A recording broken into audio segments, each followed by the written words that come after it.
আসসালামু আলাইকুম। আজকে আমাদের আলোচ্য বিষয় I would be grateful অর্থাৎ আমি কৃতজ্ঞ থাকব। I would be grateful যুক্ত বিভিন্ন বাক্য।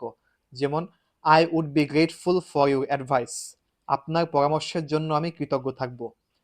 I would be grateful for your support আপনার সমর্থনের জন্য আমি কৃতজ্ঞ থাকব। I would be grateful if you could help me আপনি যদি আমাকে সাহায্য করতে পারেন তবে আমি কৃতজ্ঞ থাকব। I would be grateful if you could guide me আপনি যদি আমাকে দিক নির্দেশনা দিতে পারেন তবে আমি কৃতজ্ঞ থাকব। I would be grateful for your understanding আপনার বোঝার জন্য আমি কৃতজ্ঞ থাকব।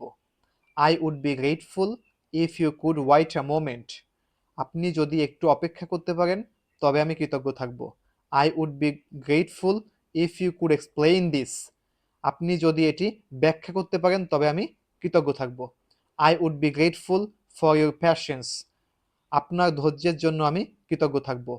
I would be grateful if you could send it to me আপনি যদি এটি আমাকে পাঠাতে পারেন তবে আমি কৃতজ্ঞ থাকব। আশা করি বিষয়টি বুঝতে পেরেছেন।